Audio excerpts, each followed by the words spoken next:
welcome to CEO Chats India. I'm here in Bangalore with Nithin Kamath. Great office that you guys have, and hey, thanks for giving us the time to have this quick conversation. I'm very intrigued by your story. Tell us your story. I mean, how did Zerodha actually come about? Yeah, so I was a trader through my life. And you started university college time? Yeah, around college time. But what inspired you? I mean, you just found out and then got addicted to it. The friends who introduced me to it, and lure of quick money, I guess.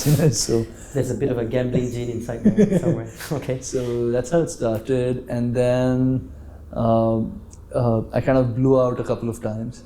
Blew out meaning lost all the broke. money. Go broke a few times, and so I worked for a bit.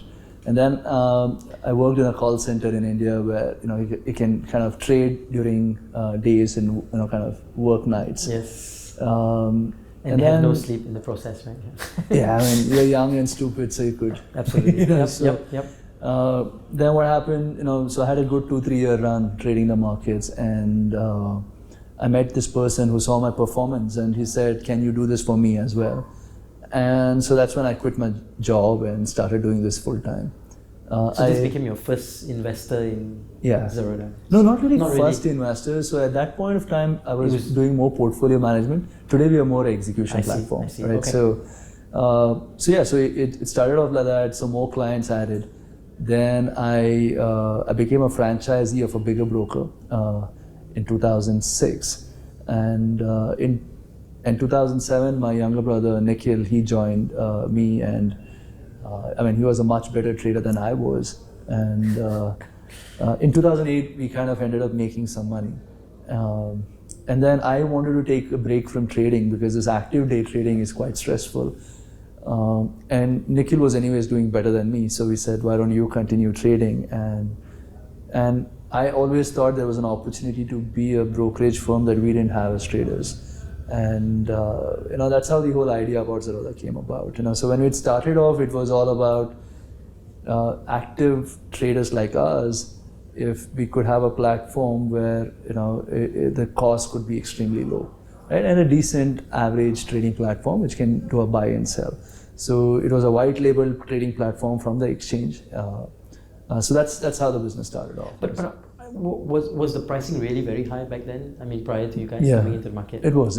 So in India, brokers have always been charging a percentage fees. So you buy for 100,000, you pay 1,000. You buy for $1 million, you pay 10,000, right? As in a percentage of the transaction volume. In an online digital world, effort doesn't go incrementally with the size of the trade, right? Because effort is kind of a flat effort above a certain point. So we were the first guys to come out and say, if the effort is the same, the fees also should be the same, right? It's a fixed fees kind of trade, regardless of the trade size. Absolutely. And it was not anything new or unique. It's been out there. I mean, in the US, doing it for a long time. E-Trade, Charles Schwab's. Absolutely. They had already done it.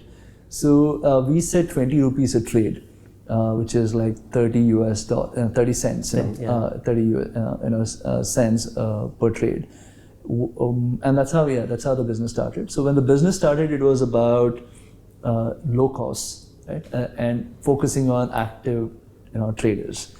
But then it's evolved. Over a period of time, we've turned into something else now. So I must ask this before we jump into the rest of the business. I mean, your parents, right?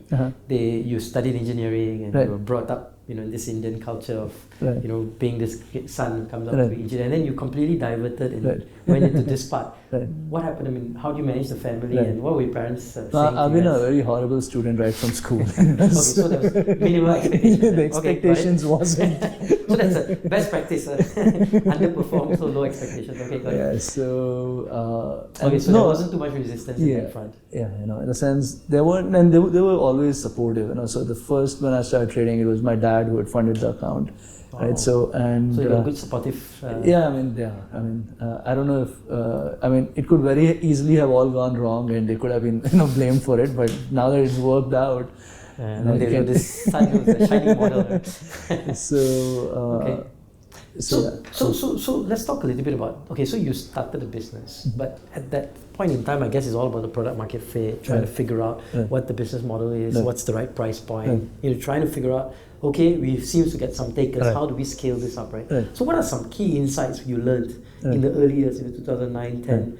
I'm sure there were many challenges, right? What were some key insights that you can share? Yeah, no, I think, see, personally, this for the business, I think it's worked out well for us because this was the only thing, say, I've done or Nikhil has done, or, so even when we started, there's Venu who heads our operations today, he had already been part of, our thing when we had started Reliance Money, so, we were the sub-brokers of a bigger So it's really broker. bringing that team over here. Yeah, it was, and so we kind of came with the edge of knowing what our traders want because we were those traders in any case, right? And having that edge over people who are trying to figure product market fit, because usually the problem that we see around is that people find a problem to solve and then try to figure things around it.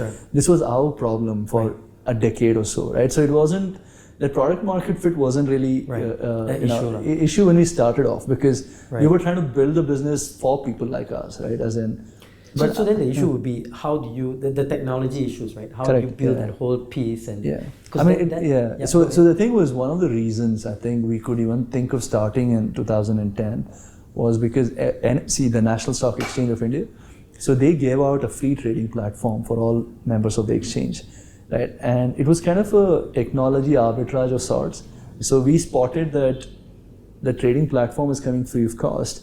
So maybe there's a way to disrupt on the pricing. So we actually built on top of that. Right. So when we started, it was built on top of the exchange platform. I think we also got lucky because 2010 was probably the worst year for broking as an industry ever. Because 2008 was, everyone had lost money, and 2010 the volumes dried, right? And brokers don't make money when volumes dry, right? So what had happened was competition was anyways on the way out. They were trying to do other things. So they never, no one actually spotted that there is a way you can leverage off this platform and build a business around it. So for us, we got extremely lucky in terms of timing. Firstly, we had a platform which was coming free of cost, and then. So we were actually a 4-member team when we started off, and with no technology background, and we went to a vendor to build us a marketing website, so that's about it, so that's how we started. And I guess being in India is good. You're swamped with technology folks everywhere, but and we might have to take a break pretty soon, but very quickly, how did you transition from that marketing piece into that operating rigor that you've built in today? Right. So the first 2-3 years of the business was played around saying low cost, transparency, we write blogs, we share knowledge and all of that, right? So, but then I think around 2013, the first competitor came by and who said exactly the same thing that we were saying, right? And that's when it hit us that, because you can't really build a business without an edge, right? There has to be an edge somewhere, so it can't be easily copyable. Now, even though there are, India is full of technologies and etc., but the challenge with broking as a business, right, is that brokerage, stock markets, etc., is not looked up in great regards, right? So attracting talent to this business has always been a big challenge, right? As in people, people's parents are saying, oh, gambling happens here and etc., right? So there again, we got very lucky. In 2013, Kailash, who heads our tech, I somehow managed to convince him that there is a mother of all bull market waiting to happen, and he should join us, and together we should build the technology side of it. So from 2013 onward, the journey has actually been more tech. So it's been more tech first and pricing second kind of a model. So today, actually, to be very honest, I think we are more a technology business. Looks like it, right? Yeah, than really a broking business. The broking is kind of incidental to the technology. Right. Yeah. We're going to take a quick break now. We'll be right back here on CEO Chats India.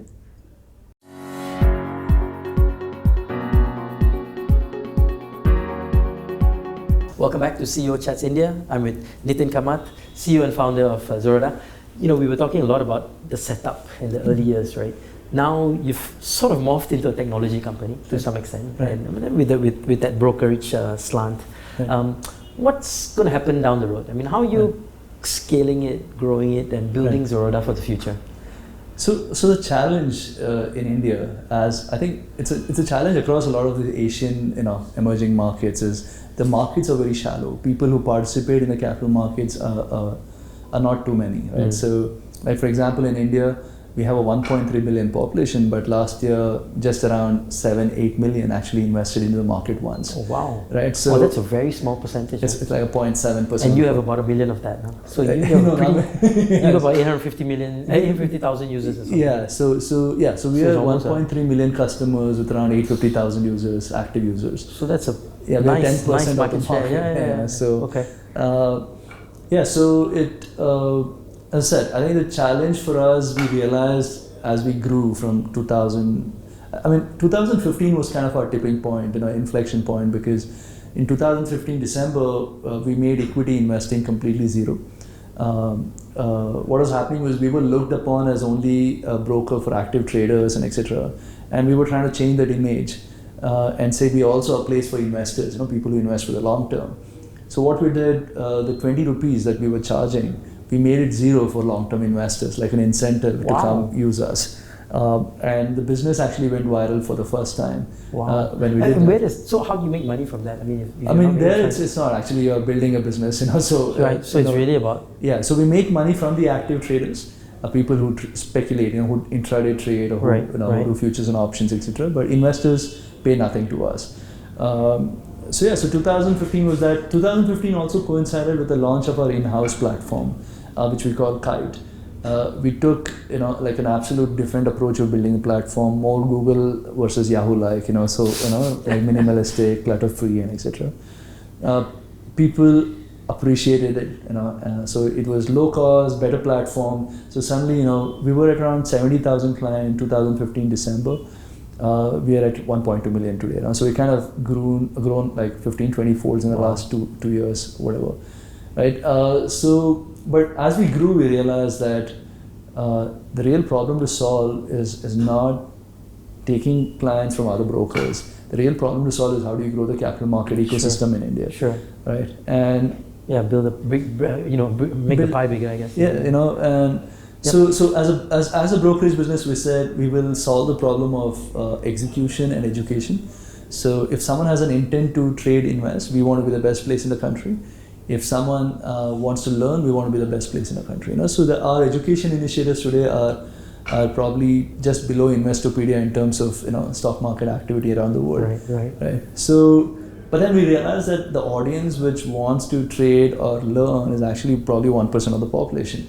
Right, and the remaining 99 want like a WhatsApp kind of a moment, which is like one click, everything happens. Yes. Right, and we realized that maybe we can't do it all on our own. So what we did, we opened up APIs to all aspects of our business and started inviting startups to come build on top of us. Wow, very smart. We called it the whole initiative as Rain Matters. So we also invested into the startups. Yes. So that's how the startup investment Rain Matters. Rain Matters started. So. The reason we invested in startups was because, firstly, startups needed money as well, right? As in, and in a seed stage, it's very tough to raise kind of money, So you focus on startups that are building on your platform. Correct. Yeah. Primarily on top of our platform. People who are trying to solve capital market problems, right? And so we leverage. So what we do is, more importantly, not just the APIs, not just the money. What we actually give these startups is an audience to validate their idea, right? Because in the business of money, people don't trust a platform very easily, right? So what we do is we showcase the startups as if they are, us, right? So people who are part of our platform, they trust these platforms because we are powering it in any case. So otherwise, what happens in the business of money? People will wait for years before credibility comes through. Right? Like I said, we took 5 years before we had our 70,000 clients. Right? So because of this, we can quickly help these guys figure out if this is even a good idea or not. So that's done really well. So so going forward, I think, we intend to kind of keep attempting at doing a lot more to help grow the ecosystem in India, partnering with the startups, and we have added a lot of equity investor clients who don't yield any revenue to the business. So we are starting a loan against securities business. So people who have stocks can borrow money against stocks. So maybe we can generate some revenue out of it, and finally I think for the future today I think across the world people consume US products, right? I mean, like personally, I don't think other than my toothpaste, I actually use anything that's actually listed on Indian stock exchanges, right?